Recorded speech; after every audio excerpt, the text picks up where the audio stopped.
All right. Good morning, ladies and gentlemen. Today's class is going to be on surveillance detection. So, Lieutenant Charles Ray,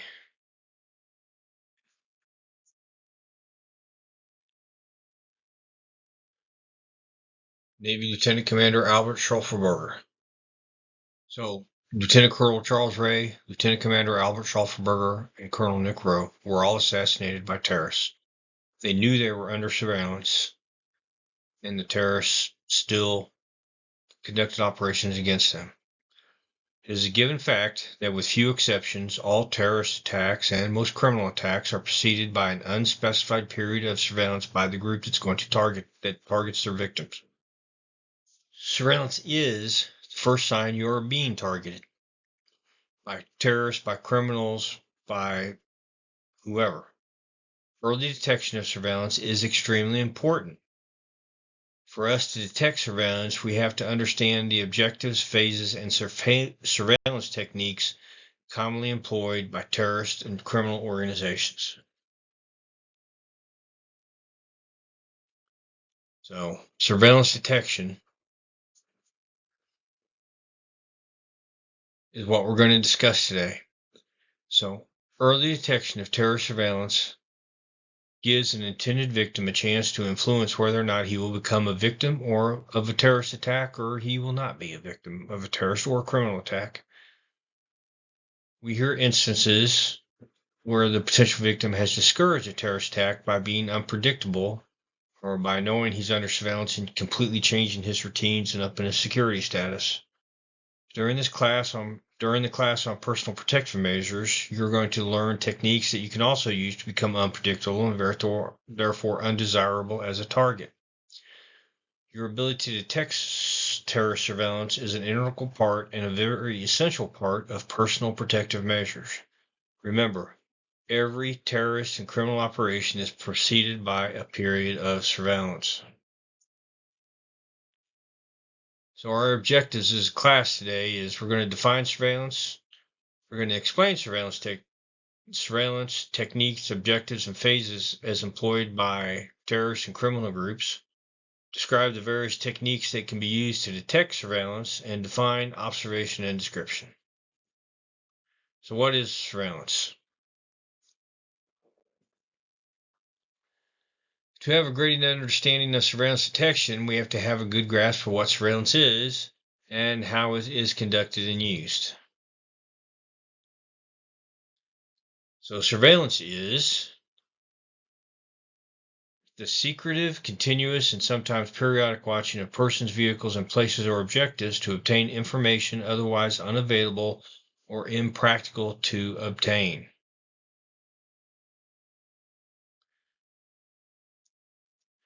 An easier way we can define surveillance is to call it spying or stalking. And surveillance has lots of techniques, and it's going to be more than just a simple fact of following or trailing someone. So, phases of terrorist surveillance. So, the terrorists use surveillance initially, of the one or two times they use it, is target selection and assessment phase. This is the phase where they're trying to determine who will be the easiest target to hit or to create a plan for. So this is where they're going to determine hard target versus soft target. They're also going to conduct surveillance during the operational attack phase. And this surveillance is going to be to determine and to ensure that the information gathered during the target selection and assessment phase is still true and the planning they've conducted will still work based upon that information.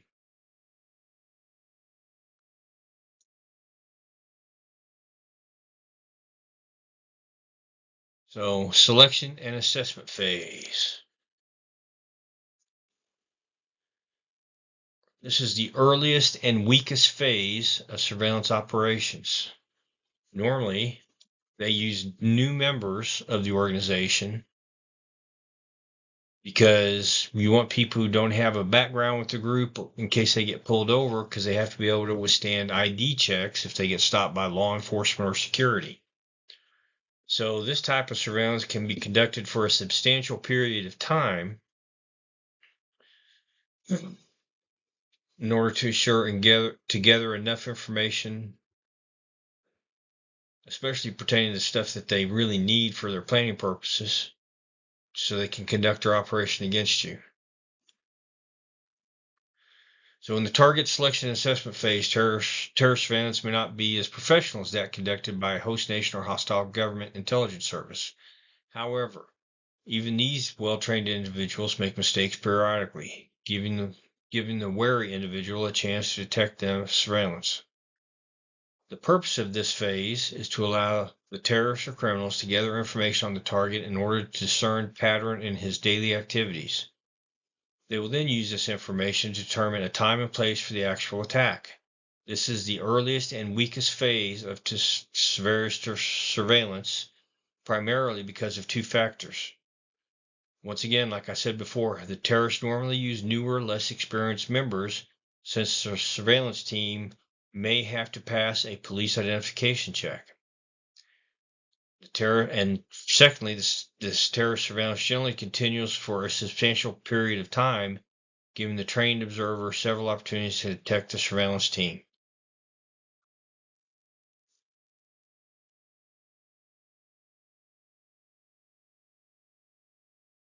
So, the operational and attack phase. These surveillance people are going to be more professional, and it's going to gradually decrease in frequency because they've already decided you were time and place predictable.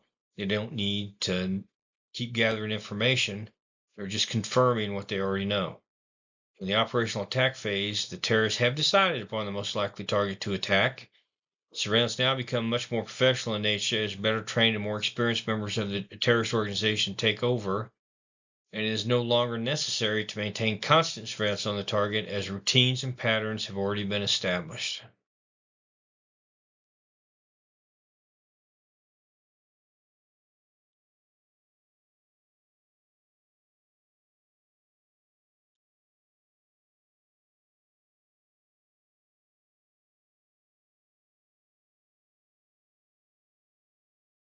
So the selection and assessment phase, they're going to be concerned about the static locations preferred.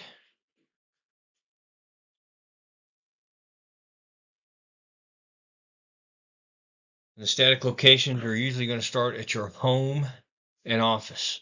Everybody has a start point, their primary locations, and you have preferred routes. That's what they're going to be looking at. During the operational attack phase, they'll be still watching your primary locations and routes, but now they're also going to be looking at attack sites, because these are going to be choke points and ambush sites, bridges, one-way streets, traffic circles, and they're going to select a primary attack site and an alternate attack site based upon your predictable routine. That's where surveillance will be concentrating to ensure you still use those areas. How the terrorist team appears will greatly assist in the target, in detecting them. At the beginning, the team will which normally consists of unskilled personnel who will generally concentrate on routes and static locations, like we just talked.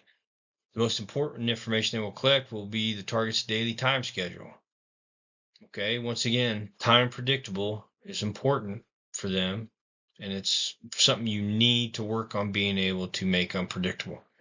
Then the surveillance team will start to concentrate on likely or preferred routes at more specific times.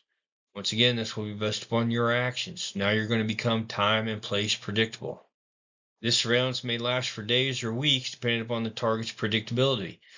Next, the surveillance team will shift or transition to the more skilled personnel and begin concentrating on likely attack sites based upon your routes and primary static locations. The surveillance team will identify and evaluate choke points, and these are places or roads where they're walking or driving that you have to pass through to get to one of your primary locations, and ambush sites. These are areas they can attack from to target you. and these are usually bridges, traffic circles, one-way streets, and major intersections. The team will place emphasis on one or two of the most likely locations for the attack. The surveillance team will take photographs of the target, and in some cases will actually practice making the attack at the preferred attack sites. Remember, primary and alternate. After the basic details of the plan are finalized, the surveillance team will gradually decrease their activity, because now all they have to do is confirm you're still being predictable in time and place. You're still using the same route, you still leave at the same time, you're still driving through the same areas. This will decrease the possibility of the target detection of you, the target, detecting the surveillance and thereby compromising their operation. However, if the target maintains a continuous state of heightened awareness, he may be able to detect their surveillance and thus avoid becoming another statistic.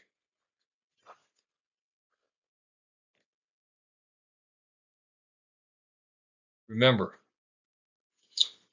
terrorist goals are to, and criminal goals, establish a routine. This means time and place predictable. They also want to evaluate your security and your situational awareness. Do you pay attention to what's going on around you? Does your security team, if you have one, does anybody? You may be one of several persons targeted, and they're still trying to determine who is going to be the softest target. You have to be alert.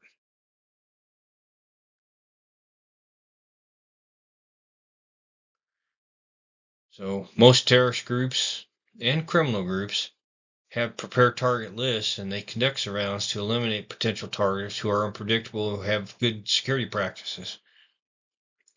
We've talked about Brigadier General Dozier. If you don't know, he was kidnapped by the Red Brigades in Italy.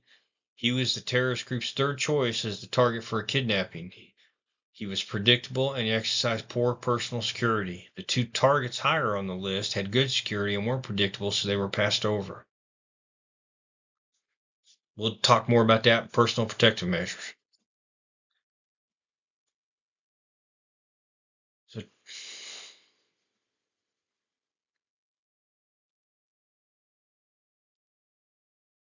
So, what are they looking for when they're doing their surveillance? You're going to look at your primary areas, which are your residence and your workplace. It's what it is for most people. If you have another, they'll figure it out. What transportation you use, what routes you travel, if you have any routines, do you have any security awareness or situational awareness? Characteristics of places visited, where you go to, the gym, school, to watch kids, etc. Protective systems you have, whether it's guard, an up-armored vehicle, and security forces. So when they're looking at your information around your residence and workplace, these are the most dangerous locations in the target's daily routine, because this is usually the places where you have no choice. You're going to be predictable. The paper comes at the same time. The kids go to school. You leave at the same time. You arrive at the same time, etc. Statistics show that most attacks occur near the home or the workplace. These are prime locations because it is very difficult for the target to remain unpredictable near these locations. It is important, therefore, that the terrorist groups and criminal organizations gather as much information as possible on these locations so they can become intimately familiar with the surrounding area. The specific operational plan will be quite different if the target resides or works in an urban area rather than a rural environment.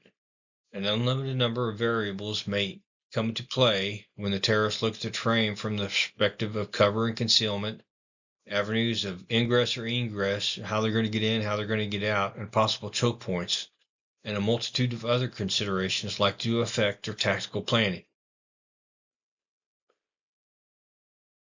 But what they need about your mode of transportation. All right. The planning scheme will differ greatly if the target normally rides a bicycle rather than driving a car. On the other hand, the target may be an individual who makes maximum use of public transportation systems and taxis or Ubers. Or if he is a relatively high prominence, he may have motorcades, with a lead vehicle and a chase vehicle or both. He could have an escort when he drives. He could drive himself and have an escort or security following or leading him. In these instances, the specific type of transportation system that the target's using and the particular type of automobile the target uses will certainly be of interest to the terrorists for identification and planning purposes. So your routes to and from work. They're going to need an in-depth knowledge of the routes you travel to and from work or to other primary static locations that you go to on a recurring basis, such as churches, theaters, restaurants, bars, health clubs, your children's schools, your school, if you go to school or if you teach there.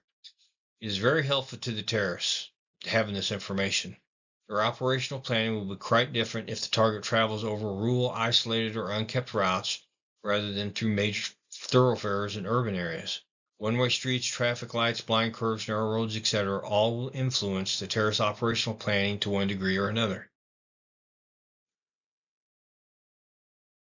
Your routine behavior, what you do routinely. This is some of the most important information needed by the threat. The aspect of everyday behavior will have the strongest impact on whether the target will be a hard target or a soft target. Without a doubt, the more predictable a target is, the easier it will be for the terrorists or the criminals to do their operational planning. In the past 2 decades, there have been abundant examples of successful terrorist operations that have made relatively simple because of the extreme that were made relatively simple because of the extreme predictability of the target.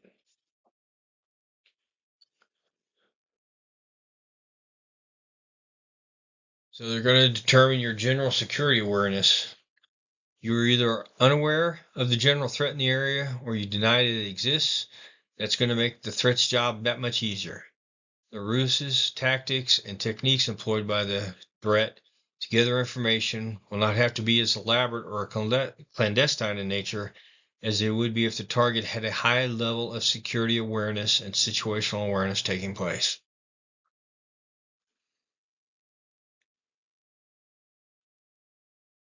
So they're going to gather information on places you frequent. The type of places you frequent is also valuable information. This will determine the type of surveillance personnel the terrorists will have to employ and what their manner and dress will be. Naturally, a target who frequents loud bars and inexpensive restaurants in more common neighborhoods will require a different type of surveillance than one who attends the theater and frequents exclusive clubs and expensive dining establishments in well-to-do surroundings. So they're going to try to gather information on any protective systems that you employ. This is absolutely critical information for the threat. This includes information on the protection systems employed at your residence, at your workplace, such as closed-circuit television with motion detection, heat sensors, dogs, roving patrol, silent alarms, guard forces, screening operations, etc. And those used for the protection of your person. Do you carry a weapon? Do you have bodyguards? Does your vehicle have a security system? Is it armored? Etc. Do you have a duress alarm? Do you carry a radio? Things like that will be important for them to know. So finally, they're going to need information on security forces and law enforcement in the area, right? Because these personnel are more than likely going to react to an attack on the target. They need to know the reaction time, where they're coming from, etc. So do the police have units trained in counter-terrorist operations, or are they merely traffic cop types with little or no special training? Are government armed forces likely to take part in operations against any attackers? This information will play a significant role as to when, where, and how the terrorists decide to attack you. If your family, security, employees, co-workers, and the primary areas you have a routine, then you have a routine also. Any routine that is time and place predictable can be used against you.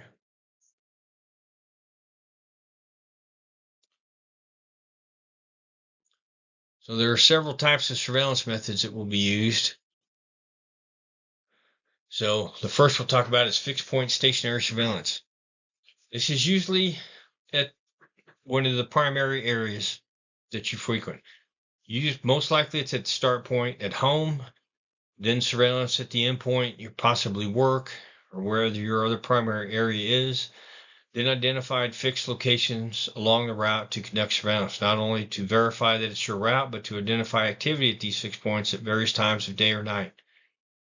And also, fixed point surveillance is one of the hardest to detect. En route or mobile or following surveillance. This is vehicle surveillance, and it can be foot surveillance at various points again along the route and at various times. It usually picks up at your primary location when you start your day, when you end your day. All right. Progressive surveillance will not pick up at a target point A and follow all the way to point B, part of the route at time. It's easy to identify surveillance and follow the whole route. So what they're going to do is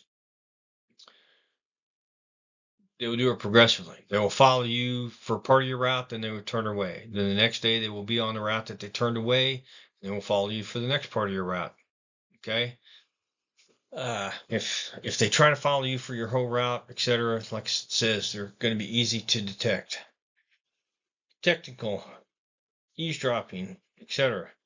Using personal electronic devices for audio and video devices to review at a later date, possibly identify weaknesses, routines, and or strengths.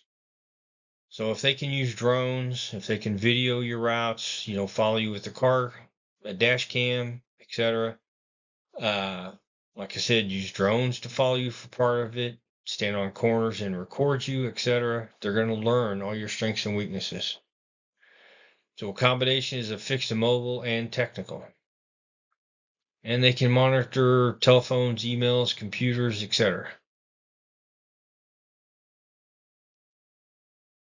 So here's something that most people don't realize. Google Earth. This should be discussed as the use of Google Earth or other online mapping and satellite photo services, and they use these to obtain information and to plan attacks. Remember, the surveillance is to be used to gain information otherwise unobtainable. This could include satellite photos of your residence or other primary locations, and street views of your outer defenses, guard forces, camera, entrance locations, etc. You can remove or blur your house from Google Earth and Google Maps. They have used this in the past.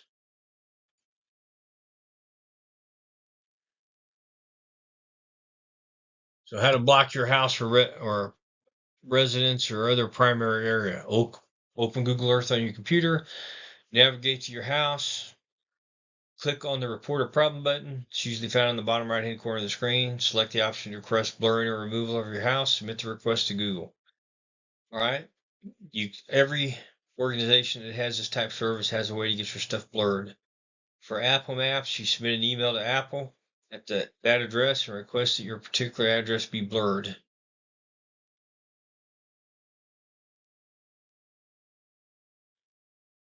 So what type of surveillance is the most commonly used, and where do you think it is easier to gather information on you as a target? So just remember, it is harder to change routines in the mornings and at home and after work than anywhere else in your daily schedule. So stationary or fixed surveillance. It's most commonly preferred and used. It gathers information at home, workplace, or other primary area. Since it's stationary, you can use less skilled people than are going to be required for mobile surveillance. So techniques. They're going to have to place themselves where they can observe you in your primary area. So they're going to be in apartments, businesses, vehicles. They're going to be pedestrians. They're going to be in a park, etc. But wherever they are, they have to be in a position where they can observe you. If they can't see you, then they do no good. And so to be in those areas, they're going to have to cover for status. That's the excuse the surveillance have for being there. So surveillance from a static location can be done from an apartment in the area, a van, a parked vehicle, or while on foot. Wherever it is possible to watch the primary area, the residents unobserved, they have to come up with plausible reasons for being there. The types of ruses used are limited only by the surveillance imaginations and the operating environment. Some of the most common use covers are automotive repairs, door-to-door sales, utility repair crews, lovers in the park, walking a dog, strolling your children, construction work, or sitting in a cafe.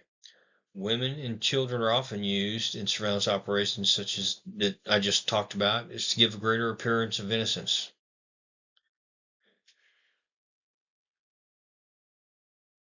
You should make a habit of checking your neighborhood through a window before you go out, and we're going to talk about that more later. You should also consider setting up a video uh, around your house, especially the routes you take and areas where people you think might be observing you, so you can see what happens as you drive off later when you come back and review this. All right? Just be discreet.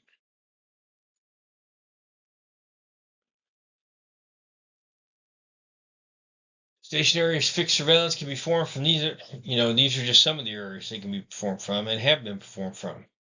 Okay? From a vehicle, from a hotel motel, from a house or apartment, from a warehouse, tourist attraction, from a cafe, restaurant, roadside vendors, busy streets where people can stand around and not be noticed, broken down vehicles, working in the area, concealed ground positions. They can use a roost to be in the area, parks, walking bike trails, bus stops, train platforms and stops or trams, etc.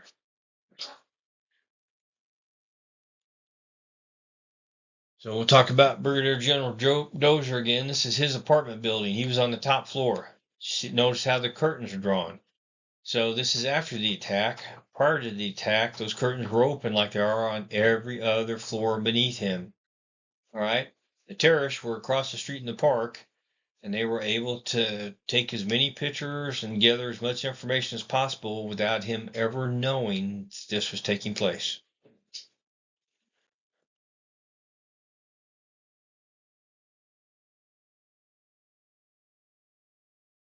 So we'll go over surveillance once again for the static. And all these have been used by the threat when surveilling victims. So dorm and taxi drivers can be used. All right. You have to remember the threat that will not hesitate to use children to help surveillance operations and to identify targets. There were 4 Emmis Marines murdered in San Salvador. They were positively identified by the terrorists by a young boy who knew them. He had them walk, and they knew that was their target. Things to be alert for when you're observing your area. All right, same person at the same spot for extended periods. Different people keeping the same spot occupied. Surveillance will relieve each other. They have to use the bathroom too. People who get on and off buses repeatedly, who are at bus stops and never get on one. People with cameras. People sitting in cars and not leaving. People getting into cars and the vehicle not driving off, etc. So operating as a vendor gives a person conducting surveillance cover to be in the same place for extended periods of time. Questions you need to ask about street vendors or outside vendors. Is the vendor's locale reasonable for their business? I mean, are they getting business? Do the proprietors look more interested in watching your building than in making sales? And what hours does the vendor operate? If the vendor has a company logo, call the company and ask if the vendor is legit. Call the city, see if they have a license.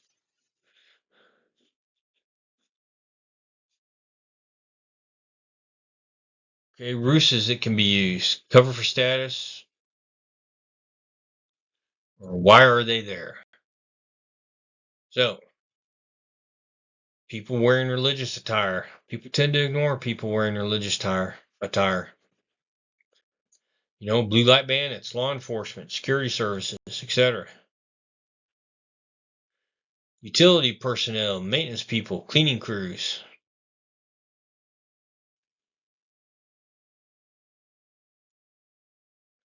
Or if you're in parks, people pushing baby carriages or with children, or nowadays, people pushing a baby carriage with pets or walking their animals or pets through the area.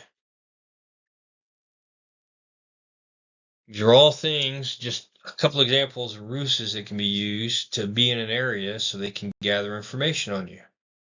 Okay? Take a quick break if you need it.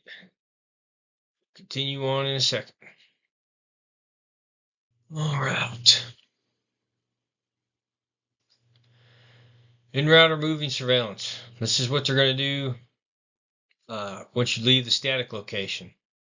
So they're going to do foot surveillance if you're walking. They're going to do vehicle surveillance if you're driving, and they're going to do a combination of foot and vehicle surveillance depending on what your transportation options are. All right.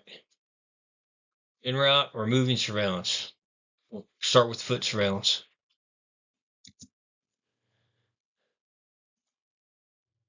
All right.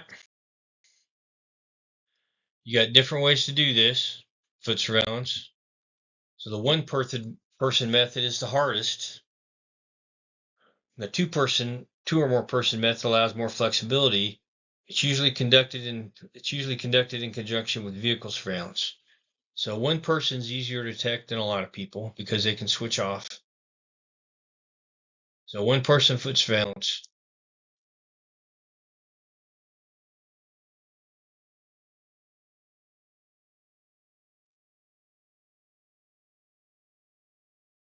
All right. So it's just with one person you just follow. So two-person foot surveillance is a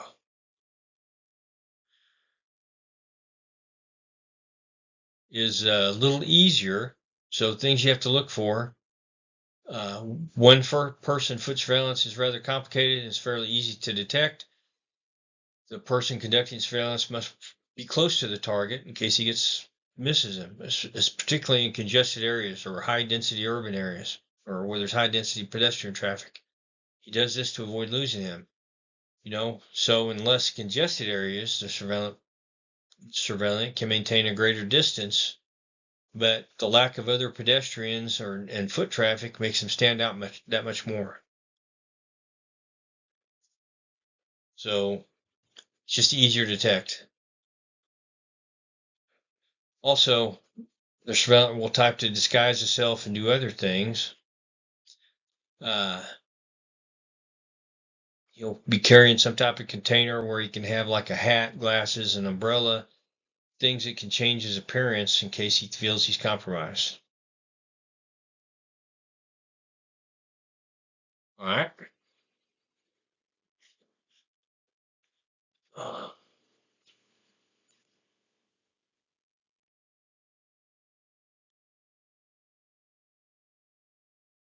So two-portion foot surveillance is more effective in that the second surveillant person provides greater flexibility. Normally, one surveillant remains close to the target while the other stays at a greater distance. Then the second surveillant may follow the first on the same side of the street, or he may travel on the opposite side of the street. Periodically, the two persons conducting surveillance can change positions. So if the target spots one of them, that person's going to disappear and he'll be seeing someone else. Right? Obviously, spotting this form of surveillance is more complicated, but if the target is alert to the people in the vicinity, he will eventually detect surveillance over a period of time.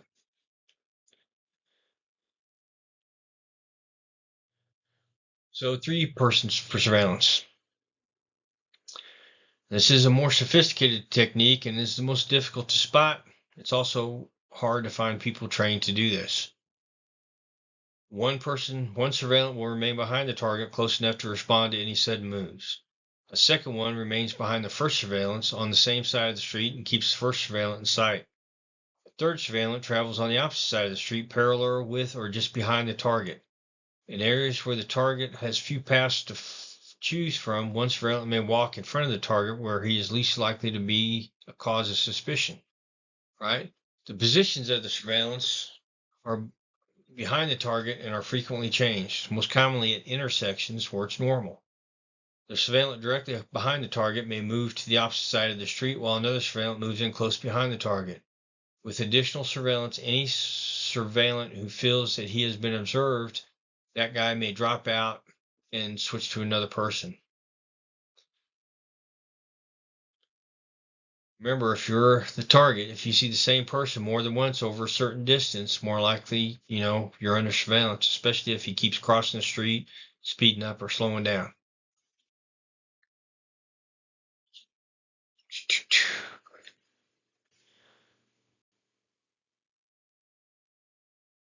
Now we're going to talk about vehicle surveillance.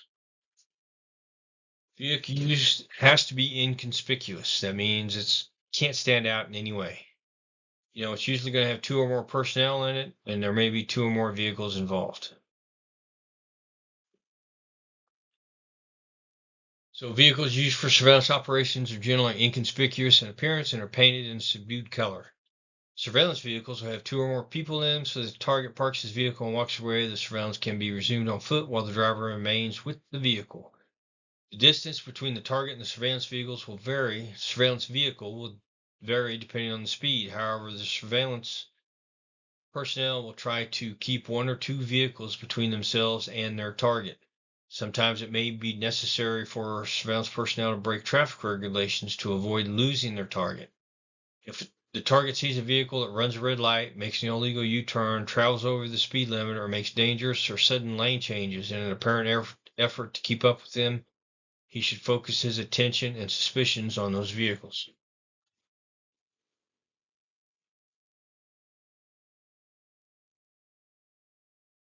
So, as with foot surveillance, vehicle surveillance may be conducted using 1 or more vehicles. Single vehicle surveillance suffers from the same drawbacks as one-person surveillance. However, there are many ploys and tactics that surveillance personnel may employ to vary their appearance and location. Therefore, if the target suspects surveillance, he should try to remember aspects of the following vehicle that cannot be easily changed, such as make, model, color, and any apparent body damage, and the people who are in it. Don't forget to be observant of them. The use of 2 or more vehicles permits surveillance to switch positions or drop out of the surveillance when it's necessary if they think they've been noticed. One vehicle follows the target vehicle and directs the other vehicles by radio or cell phone. The other vehicles may follow behind the lead surveillance vehicle, may precede the target vehicle, or be traveling on parallel roads. At intersections, the vehicle following directly behind the target vehicle will generally travel straight ahead while alerting other vehicles of the new directions if you change directions. Another vehicle in the formation will then take a position behind the target's vehicle and become the lead vehicle, taking over the responsibility of giving instructions to the other surveillance teams. The former lead vehicle will then make a U-turn or travels around the block to take up a new position, ready to resume the lead vehicle position again if it's necessary.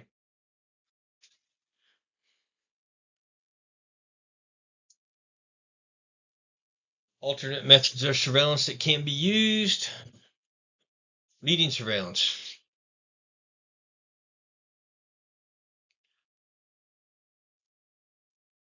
So this is when the surveillance is from the front. This is usually when they already know the routes and other stuff taking place. They can be in front of you on the opposite side of the street. They just have to be able to see you, whether it's by foot or by vehicle. All right? And progressive surveillance. This can be a combination of stationary, vehicle, or foot, and moving, vehicular. All right? This means that once again, they will follow you for part of your route and turn off or stop. Then the next day, they will be on that route that you took the previous day where they pulled off, and they will wait for you to come by again. They will start following you again, and then they will turn off. This allows them to progressively determine the route you will take.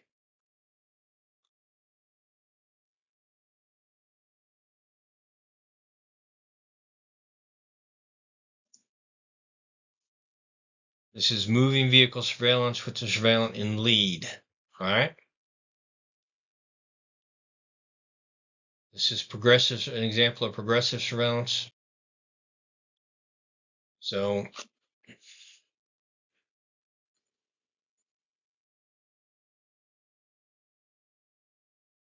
why would they use a combination of foot and vehicle surveillance? Because the target may be even a combination of foot and vehicle for transportation. You may drive into an area and then get on a metro to get to your workplace because you don't like driving downtown. And then you'll walk to work. So that's why they'll use both, because you'll use both. So with modern times, I know what some people are thinking. I don't need to do that. I can use technology. So there is technology that can be used to track a person or a vehicle, from GPS devices attached to cars to things like Apple AirTags placed in vehicles or bags, or drones that they can fly from a car and follow this guy around. There are various ways this can be countered, which we'll talk about later. But the use of these devices alone does not meet the necessary information collection requirements of surveillance. They can tell the route that your vehicle took and your vehicle's location, but they cannot say who you talked to, if you received something from someone, if you gave something to someone, what actions you took when walking or driving. So while good for determining or a preliminary route or timeline, in the long term, people must be used in surveillance to collect the intelligence needed for any further operations. So devices used to track vehicles. AirTags and other devices have been in the news for their use in stalking of people or finding vehicles that have been stolen. They are prevalent in most areas nowadays, and there are ways to detect them. One of the most common ways is using your smartphone. If you have an iPhone running iOS 14.5 or later, your device is supposed to notify you if it detects that an unknown AirTag is moving with you.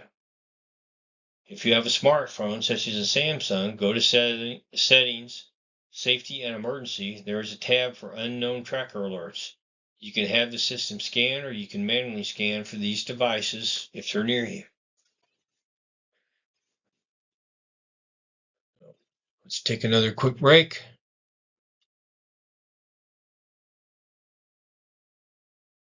Now, we're going to talk about technical surveillance.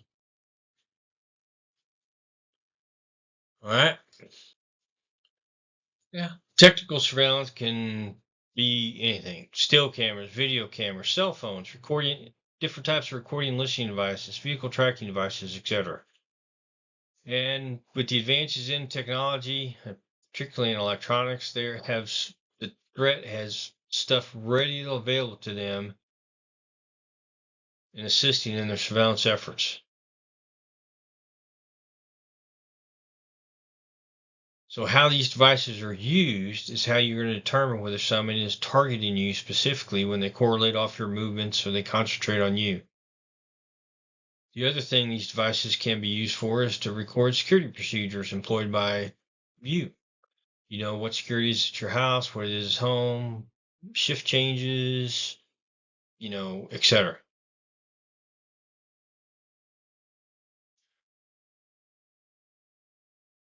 So another thing to consider is wireless security cameras have a signal that can be intercepted or monitored by other locations than yourself if they're not encrypted.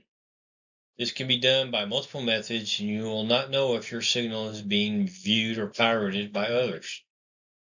Viewing these camera signals and listening can give you threat surveillance actor information that could be invaluable in planning an attack. All right. You should ensure that if you have any CCTV cameras and they are being used for vital areas where information and the view obtained could be damaging, are hardwired into the surveillance system that you use and not wireless. Wireless is more convenient, but the possibility of being intercepted and used against you is real. This includes baby monitors and other items.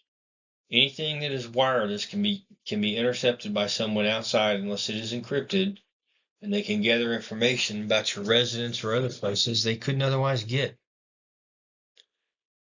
So, generally speaking, stationary surveillance, en route, technical, are they going to use just one? Most likely you can expect a combination of all surveillance techniques employed, especially at the start.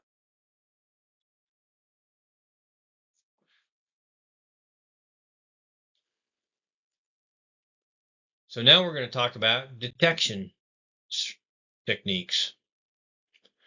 So while explaining detection techniques, it is important to consider the fact that a person sees only those things he observes. He observes only those things already in mind. The human mind can concentrate effectively, usually on only one thing at a time. A person's eye may see something and his mind may process the information, but unless he is thinking about the information or something brings it to his attention, his mind will filter out the information because it is not significant or important enough to him historically for it to be noticed. An enhanced state of awareness is key to the effective protective posture in any high threat environment.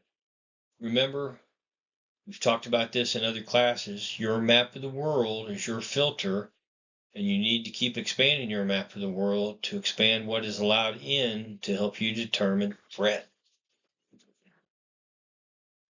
So, surveillance, once again, is the visible hand of the terrorist or other threat. Okay? This is the first time that they might be looking at you, and it's the easiest time to make yourself into that hard target. So, detecting fixed or stationary surveillance.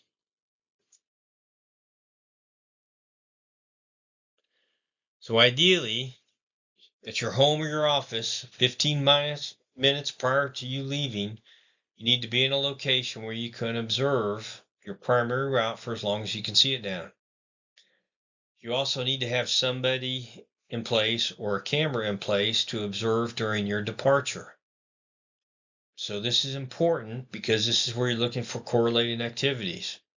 If you leave your primary residence, and then when you get halfway down the street, a neighbor leaves or somebody pulls out of the parking space and follows you, even if you vary your times, this means that you are possibly under surveillance.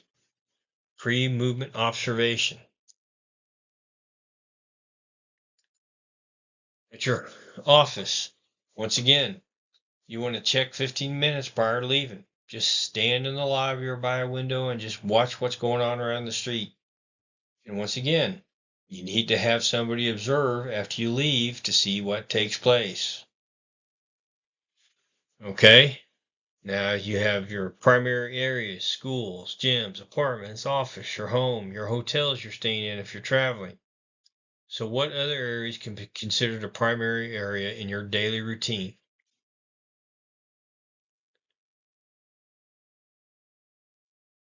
So, in your neighborhood, you need to have a primary area pattern analysis. When attempting to detect surveillance from a fixed or stationary location, you must keep in mind that terrorist surveillance personnel will do everything they can to blend in to the everyday surroundings in order to protect their anonymity. The first thing you must do to detect surveillance from a fixed or stationary location is become intimately familiar with what is normal in your area so that you can recognize anything that may be out of the ordinary. In other words, you must know the personalities and profiles of your surroundings.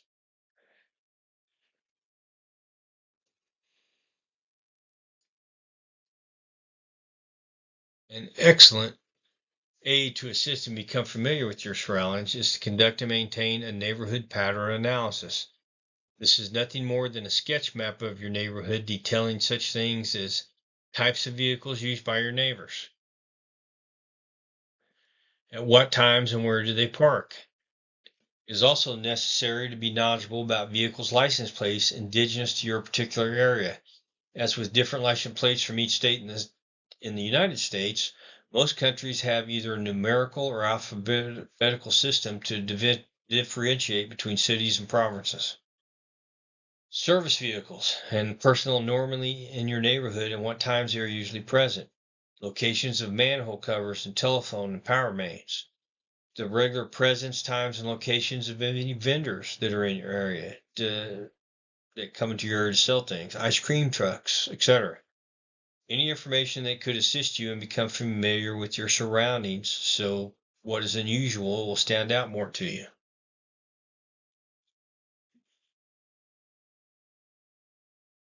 So there are going to be problems for those conducting surveillance operations. They have to blend in. They have to blend in or you're going to detect them. So they have to keep an eye on the object of their surveillance. Who is their surveillance target? Right? They have to be able to not stand out moving through changing environments. So you're going from a rural, primary area home into a major industrial area, or you're going to a primary business location, such as downtown banks. They have to fit in everywhere just like you do. So they have to have plausible cause for their actions.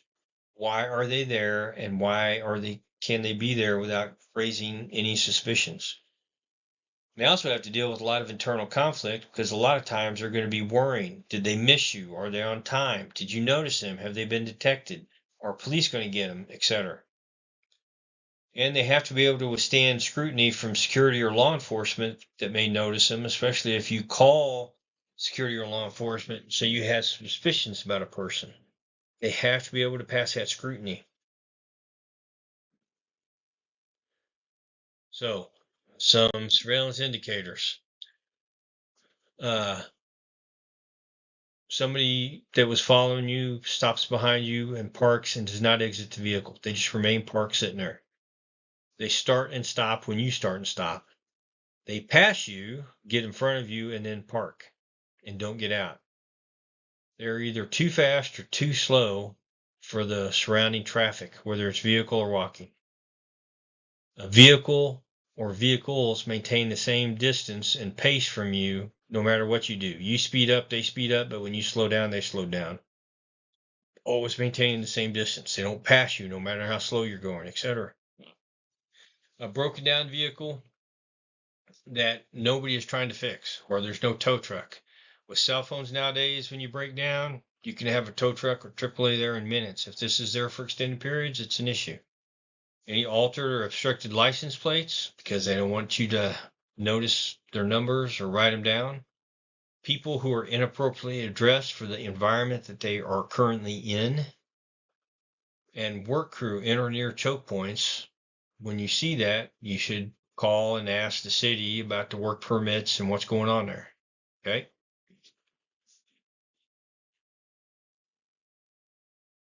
So more about vehicle indicators. Vehicles parking with multiple people, but nobody exit when the vehicle stops.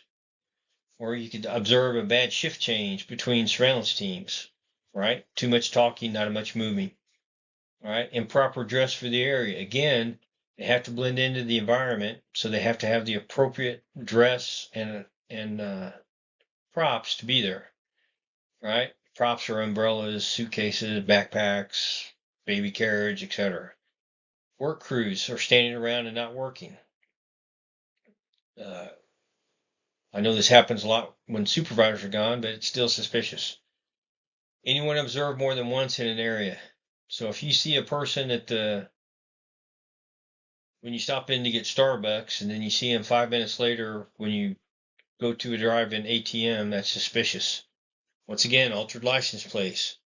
And people who are constantly shifting their body positions, in the vehicle. They're leaning, they're moving, they're not getting ready to leave, but they're getting tired of sitting, so they're constantly moving around. So for individuals, there are indicators also. They don't dismount from the vehicles once they stop. They will turn their heads away or look down when you turn and look at them. And you can everybody's seen this or experienced this. I mean, imagine you were looking at a girl or a guy that you like, and they turn around and look at you suddenly, and the first thing you do is you don't stare, as you look away. Everybody has a fear of being detected, all right? Hanging around buildings and things like that, hesitating to go in, just not acting normal, leaving and exiting immediately after you go by the target. So that's called a correlating activity. Standing and reading for a long period of time, or being at a bus stop, on your phone, but never getting on the bus. Once again, standing around broken down vehicles instead of being on your phone trying to call someone. Sitting in a broken down vehicle like you're waiting, but waiting for extended periods. Your reason to be there has to be plausible when you're surveillance, and when it's not, it should stand out to you. So surveillance personnel have vulnerabilities also. And one of them is they have to have visual contact with the target. They have to be able to see you. Doesn't matter what else they're doing or anything else. If they can't see you, they can't conduct surveillance. They are unable to control the target's environment. They can't determine where you are going and how you are getting there. Okay, so they have to be prepared to move through all the environments you do and still be able to blend in. They are afraid of being detected. We just talked about that. Everybody's afraid of being detected when you're doing something that you don't want other people to know what it is. All right. They're going to become uncomfortable around unfamiliar situations. If you move to an area they're not comfortable with, or move through an environment they're not comfortable with, it's going to show. Also, they're going to get bored. They're going to get hungry. Fatigue is going to sit in, especially if they're doing long surveillance time, like 12 hours, and they're trying to figure out, what the hell. And then they're going to get distracted too. Police cars going by, ambulances, accidents that could happen, etc. It's all going to affect them too. So common mistakes that surveillance makes. Same individual, different times, different locations. That means the individual and vehicles are repeated over and over and over again. This means that you have the ability to detect them. Once again, if you see them over a time, different locations at different distances apart, what's the chance of them having to be at those exact locations at those exact times as you are? So it's probably surveillance. Their demeanor, they don't fit into the area, whether it's culturally or socially. They're not dressed right. Hair's not right. They don't have the right makeup, or they don't have the right jewelry, or, and most people don't realize this, but their shoes, they just don't fit in. And equipment they're using. We talk about you don't really need a cell phone now, or a camera now, or a video camera, because you have cell phones, but some people still use them. But so they're on their cell phone, but they're not talking in it, right? They're pointing it at you like it's a camera, or it's a video camera, or they're pointing it at you and talking. They're doing something that is just not normal for people using those types of devices. And it's all correlated onto you and your activities.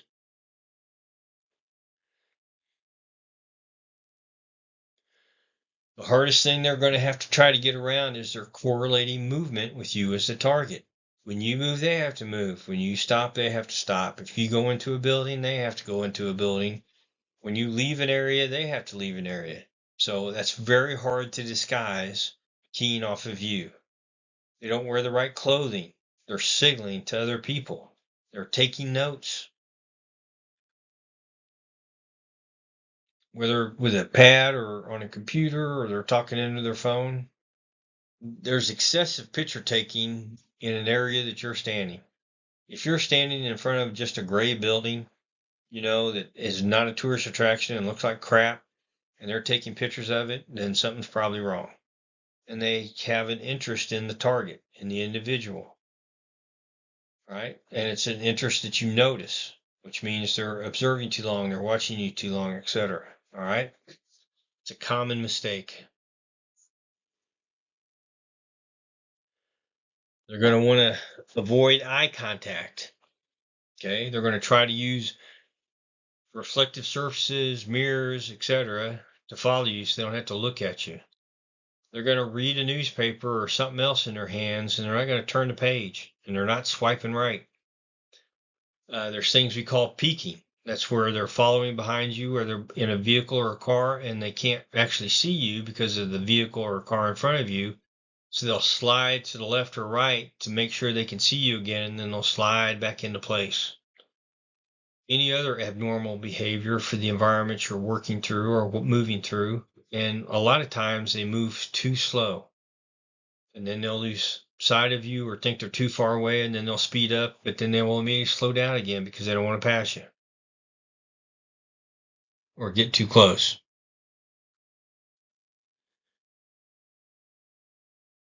So recognizing and confirming surveillance. So once again, surveillance is the first hand of a threat, and it's also the weakest part of the threat because most people do surveillance very poorly.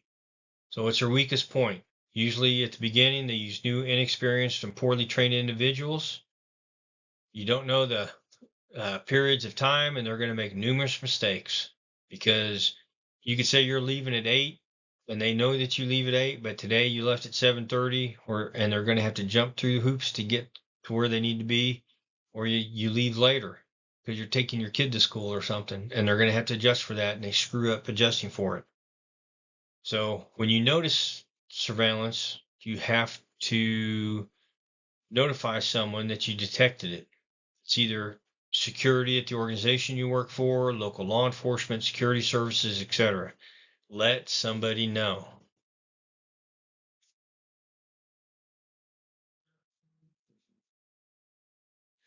So personalities and profiles. We touched briefly on this before. We're going to talk about it some more. The first thing you must do is become intimately familiar with what is normal in your areas that you move through. And that way, so you can recognize anything or anybody that looks peculiar or doesn't fit into what is normal for those places.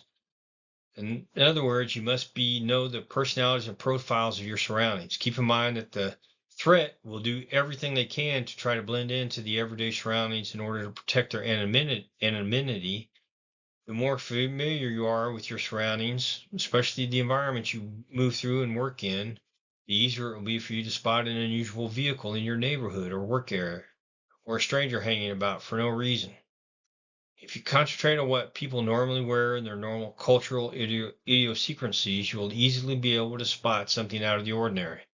There is absolutely no substitute for an elevated understanding of what is normal everyday activity in the areas you will be working in, whether in the States or overseas. And so when you arrive in country or arrive to a new area, or you're just starting this and you're going to work, you must make an immediate effort to intimately study your surroundings.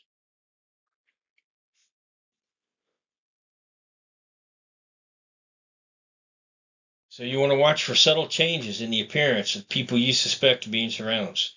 Keep in mind that the people doing surveillance work will try to change your appearance to make it more difficult you to spot reoccurring faces.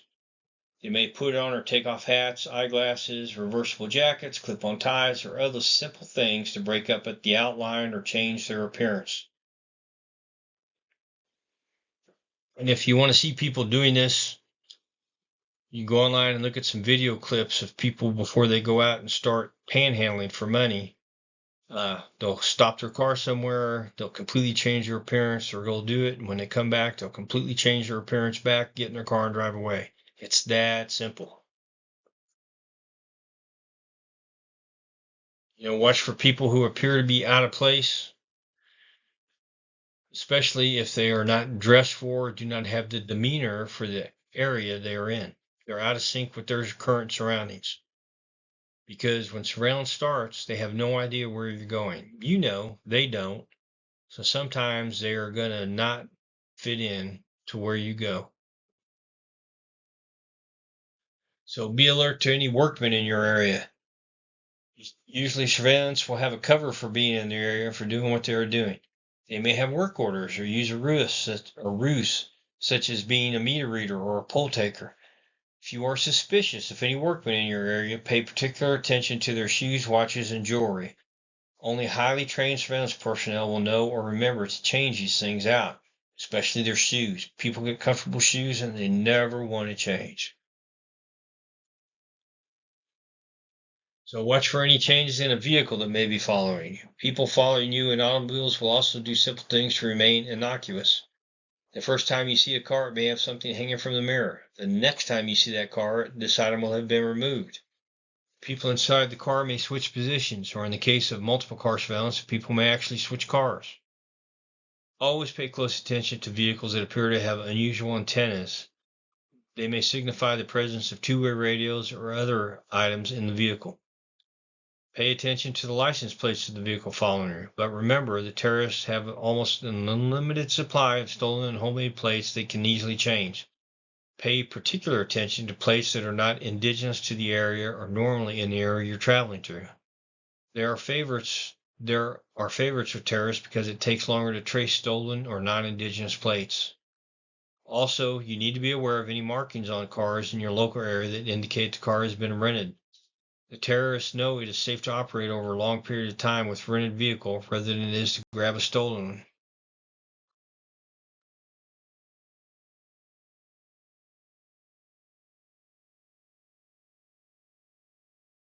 Once again, watch for subtle changes in the appearance of suspected surveillance personnel. Keep in mind that people doing the surveillance will try to change their appearance and make it more difficult for you to spot recurring faces. Once again, they may put on or take off hats, eyeglasses, reversible jackets, clip-on ties, have an umbrella, take off an umbrella, have a backpack, get rid of a backpack. Anything simple to break up the outline of their appearance or make them look different.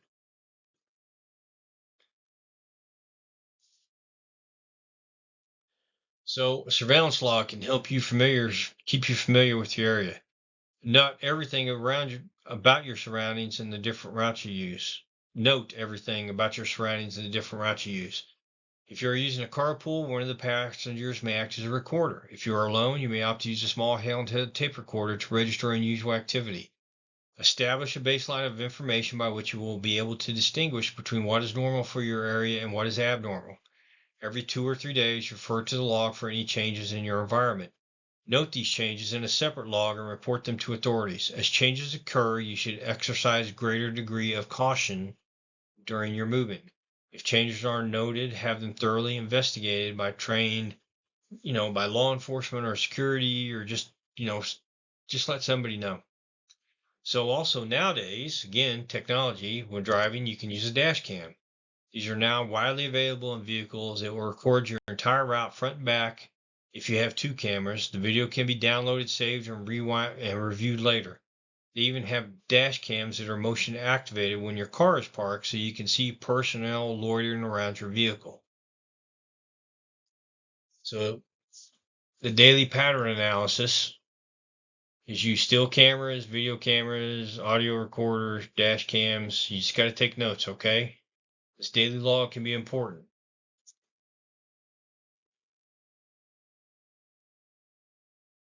So you're going to note stuff, different times, different routes.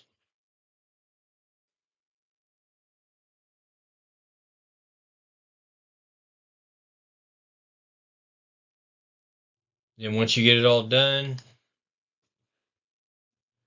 you're going to put it into a checklist where you can highlight those things that stand out. And this is going to allow you to see patterns. And patterns will be important in recognizing, because you're probably taking in so much information you wouldn't be able to recognize it otherwise. All right, let's take a quick break and then we will continue. So let's keep going. All right, what's true? Surveillance people are always male and surveillance teams are always behind you. We already know that's not true. You have to dismiss the popular myths. Don't always assume they're going to be men, they're going to be behind you, etc.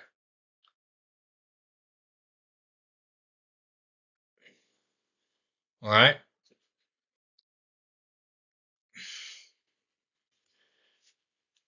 Women are excellent at performing surveillance operations. Women have led and still do lead many terrorist and criminal organizations. And children make excellent surveillance personnel as well, and they are usually ignored. People usually look at women and children as safe. That's why they make great surveillance people. I mean, and a kid now, with cell phones and everything, or their little tablets, could be live streaming you doing what you're doing to whoever. So don't just assume.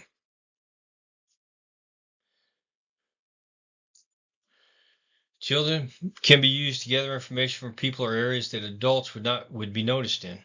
People tend to consider children a non-threat, especially when it comes to surveillance. They ignore them. Kids can show up for no reason, talk to everyone, sit with a phone and a tablet like they were playing a game, and are usually ignored, and then they'll go away, and you never would know that you were under surveillance. So, don't need a break. Going to move on. So when you're doing this stuff, especially surveillance detection, there's things you can do.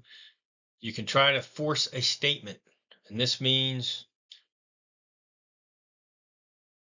making them do something,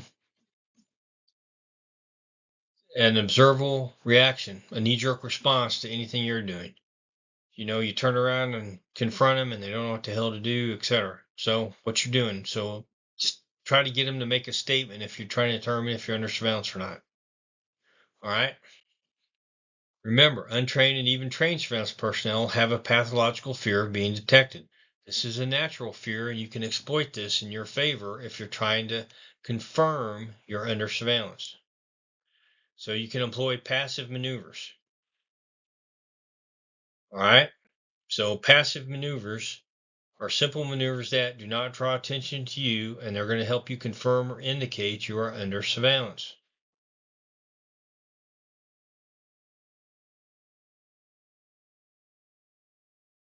You have to remember that any overtly compromised surveillance person or surveillance team may commit a hostile act against you if you confront them, right? If they think they've been caught, they could just go ahead and do something right then.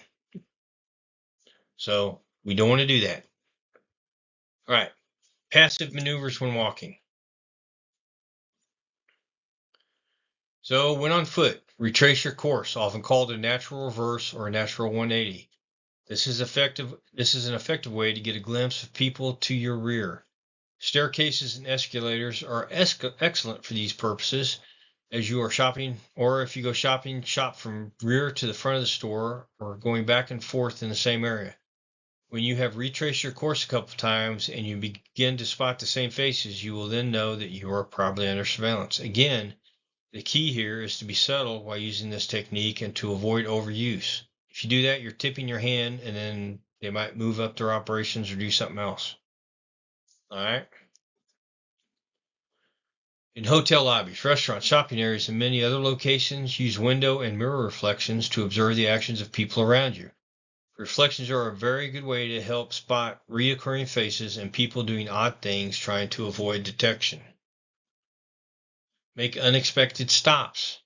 As you are walking, identify a location or object that will allow you to observe the area where you believe the surveillance are located. Maintain your place until you reach that location, then stop and observe. And this could be as simple as walking and stopping at a mailbox to mail a letter, which isn't common today, or use an ATM, or use a drinking fountain, or something of that nature. Okay? Change your pace. So it's as simple as it sounds, right? It's an extremely effective way to detect surveillance. Normally, people walk at a steady pace. You have a pace. People you walk with have a pace. When you're walking with someone, your wife or girlfriend or husband or boyfriend, they may walk faster, they may walk slower, so you have to adjust. So that's what we're going to use against the surveillance team here. If you alternate walking slowly and rapidly, you force anyone following you to adjust their pace accordingly. As you alter your pace, observe who else around you is altering theirs. Look at those people closely as you want to give a detailed description to authorities later in your report. Again, you must be subtle. Your pace change must not be obvious that you're going to alert the surveillance that you're on to them and you're trying to detect them, right? There are a lot of reasons for changing pace, such as, once again, getting on and off escalators, moving around people, crossing in a crosswalk, etc.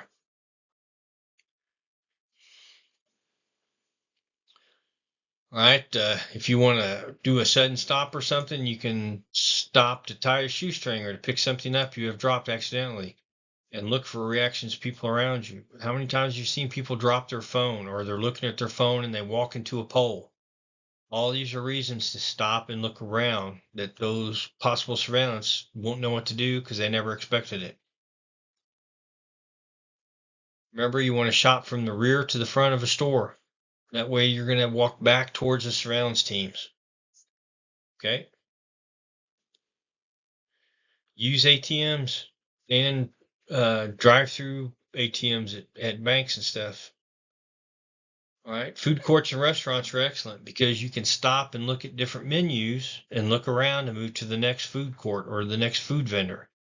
They're excellent ways to give you an excuse to be stationary and look around and to see who's going and following you from location to location.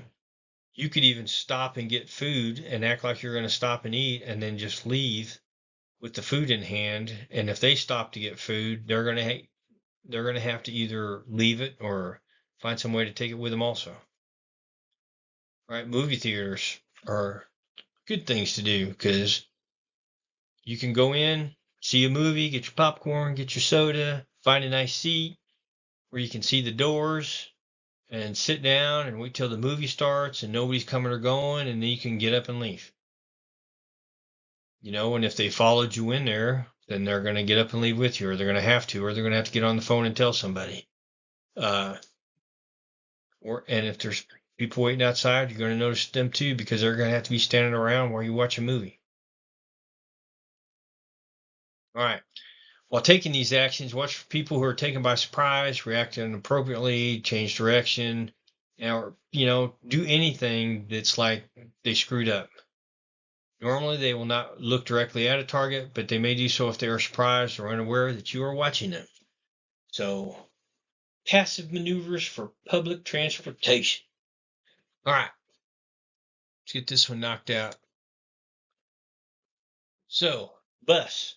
You want to sit in the front behind the driver. This way you can see everyone who comes on the bus after you because you're going to have to pay. This position also lets you see the entire bus since the drivers have a mirror that allows them to monitor the activities going on behind them as they drive. You can observe those who get on after you, and you can also be the first person off the bus when it stops and the doors open. If you stand early like you were getting off, you can observe for correlating activities behind you to see if any people conducting surveillance reacted to you standing up and they have to get ready to get off. At the bus stop, for example, wait at the stop that is serviced by only one bus line. When the bus arrives, don't board it. What can the surveillance do? Since no other bus services stop there, if he does not board the bus, he's just basically identified himself to you. All right? Shuttles, such as tram, get on, find a place again near the front, sit behind the driver. Depending on the seat types, you'll either be facing forward or facing inward.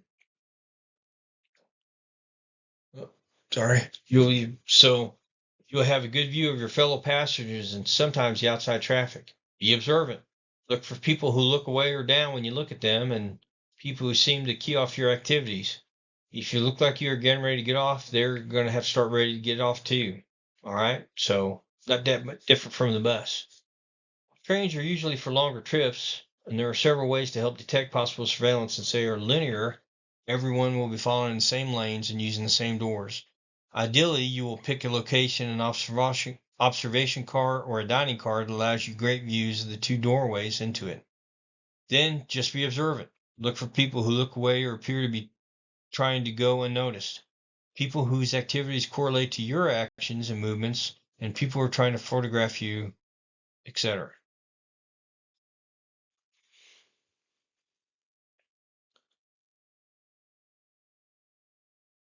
So, passive maneuvers when driving. So, just like walking, alternate your speeds, speed up and slow down. That's going to force any vehicles that are doing surveillance on you to speed up and slow down with you. This will be unusual because if you slow down and he stays behind you instead he passing you and flipping you off like every other driver will, then he's back there for a reason. Signal for turns and then drive straight. You're going to have to force the surveillance vehicle. It will force them to do the same. Make a U-turn where it's safe to do so, and they'll have to follow. Completely circle a roundabout. See if anyone else does the same thing before exiting. Stop on the shoulder of a road just beyond a curve or a hill where you can't be observed and see what happens when the vehicle comes over the hill.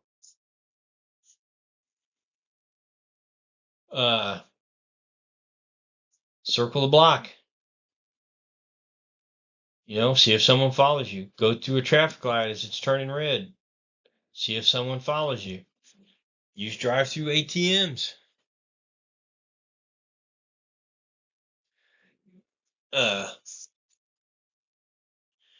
Or fast food drive-throughs. Observe what's taking place behind you. Are they going to get in behind you? Or are they going to pull around and wait for you to exit and then follow you again? Be observant. Go through a car wash or stop at a car wash.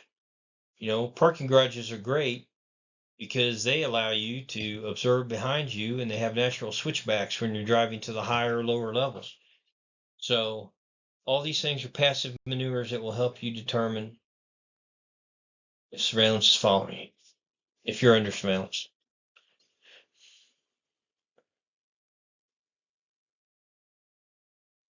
Now, when doing passive maneuvers, remember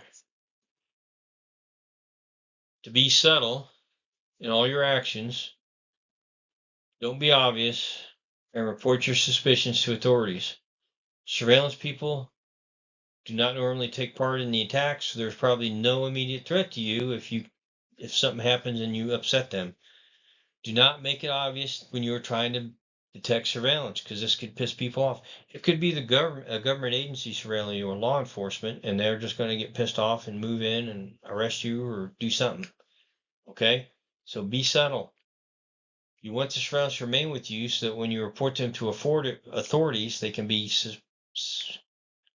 positively substantiate their surveillance is being conducted and either arrest their surveillance or perhaps follow them, possibly discovering safe houses and other members of the threat group, terrorist group, criminal organization. I mean, if you scare them off, then the authorities aren't going to have a clue who these people were and how to get to them. All right.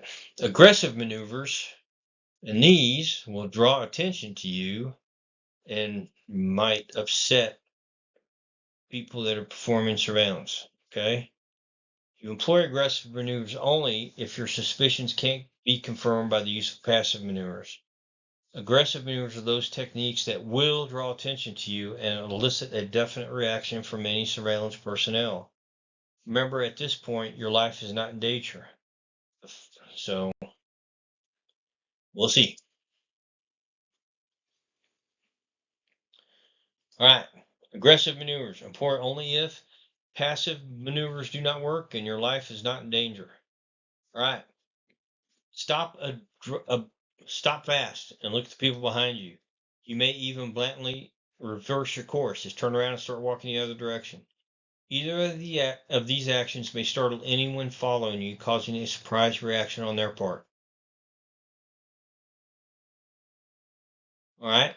Start to leave a place quickly, and then once outside, stop and turn suddenly to see if anyone has risen to follow you. Use public transportation, buses, or taxis, or some such to arrive for a short distance or to circle a block so that you can observe possible surveillance. Ride on the bus to the next stop, get off. Wait for the bus going to the stop you just left. Did someone else make the same move? Act in a manner that will lead surveillance to believe you are surveillance conscious, so they will look elsewhere for their victim. When you first exit a vehicle or building, scan the surrounding area, make eye contact with all personnel in the area. During your travels, move from a high-density area to a low-density area, pausing periodically to scan, again making eye-to-eye contact. If familiar faces start reappearing, report your suspicions and upgrade your security posture.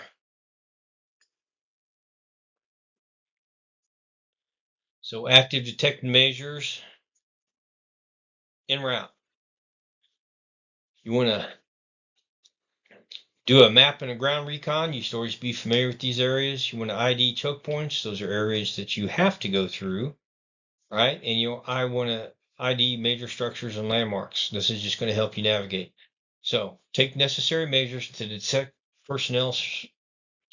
detect surveillance personnel while en route. One measure is to conduct a thorough route survey, map, and ground. You conduct this type of route survey to make you familiar with all the roads and allow you to set up a surveillance detection route, which will allow you to determine if you have been placed under surveillance, making you a possible target. So you want to review all the major maps of the area, and if you live in this area, you should know this stuff already. Detailed maps are available from auto clubs and travel agencies, the Chamber of Commerce, or you can look online and get satellite maps from online providers. Okay.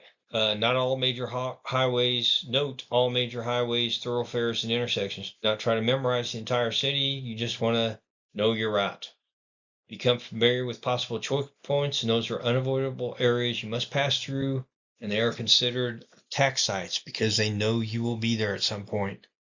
Identify major features along your route, such as industrial complexes, park, convention centers, police stations, highway patrol, universities, shopping centers, etc. These areas provide cover for terrorists during an attack or a diversion, or a safe haven for you if you can get there.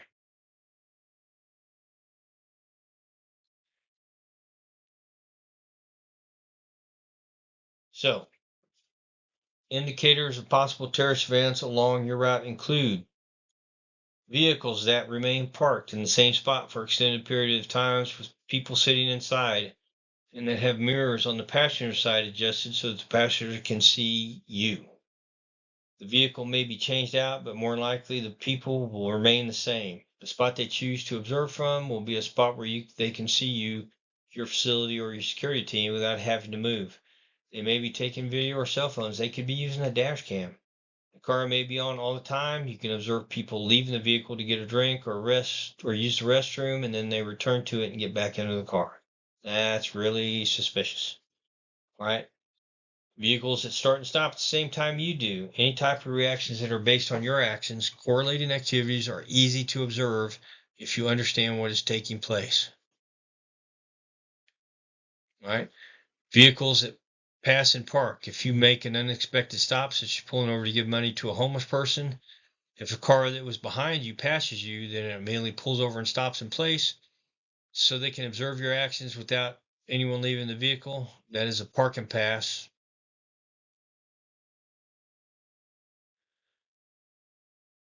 And that's a possible sign of surveillance.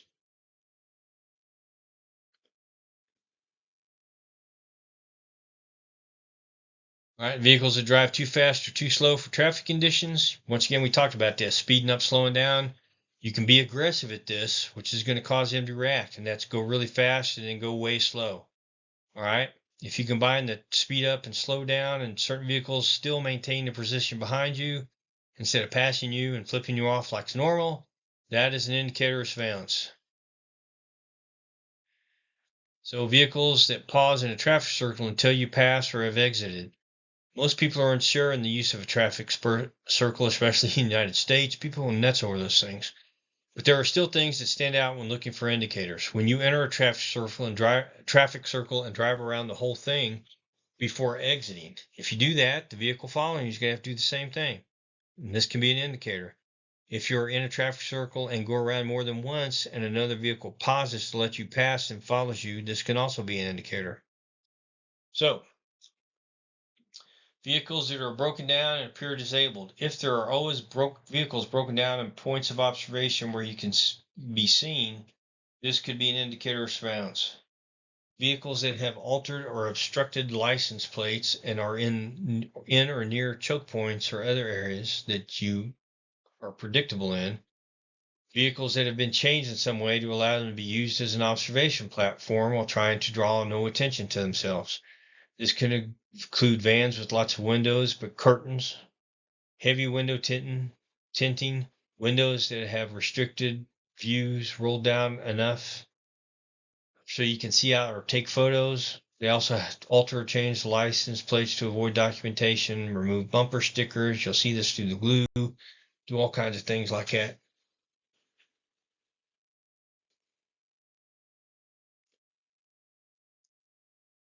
So work crews enter near choke points. Check the vehicles, see what equipment and clothing, especially the footwear. Pay attention to that. Just be aware if this is near areas where you are predictable, time and place is predictable.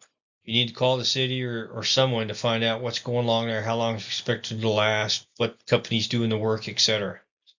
Also, people inappropriately dress for the area of the season for what they are doing. How people dress can be an important observation to make when trying to determine indicators of surveillance activity. For your primary areas and neighborhoods around you and the neighborhoods around them, and along your routes, you should know what is normal for people and vehicles moving through those environments. It would take forever to go over everything that this can entail because of all the different environments people work in and move through, but I can give examples. So, like in a beachfront area, but not dressed for the beach, wearing slacks, suits, or other clothing that makes them stand out. In the business district, but dressed down, long hair on guys, short sleeves, flip-flops, or shower shoes, etc. Most of the time, Most of the time, this will be based on what your experience is and the experience of any security that you use, which is why it's important to ensure your security gets trained on what is normal for your working and traveling environment if you employ security. You also need to remember that any surveillance people assigned to follow you have to be ready for any environment in your travel through those environments. This is hard to do since they cannot just stop and change clothes or cars. So by purposely going through different areas, you can cause surveillance teams or personnel to stand out.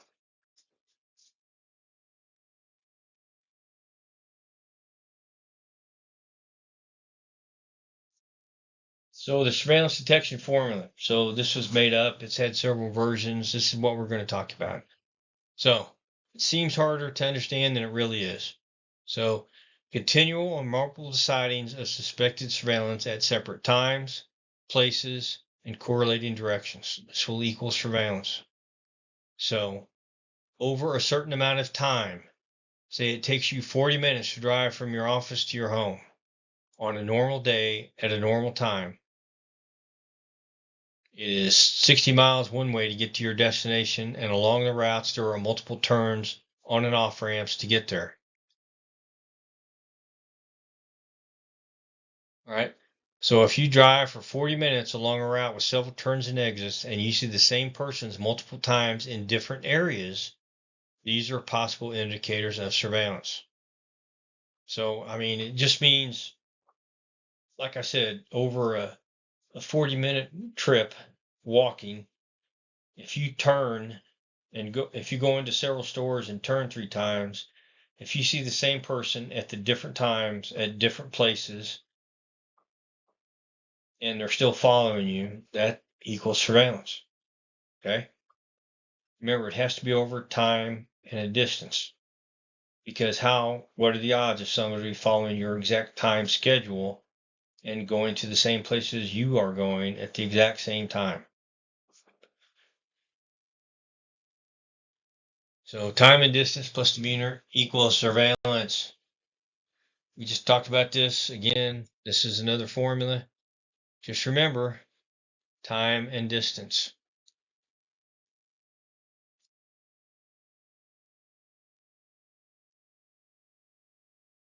So if you see a person once and he stands out, or a vehicle, it's suspect.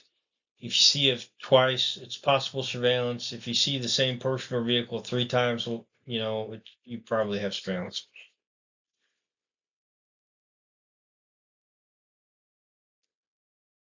So what do you do if you're under surveillance? Nothing. Report it to security or law enforcement along with detailed report, photos, and video of why you suspect you're under surveillance.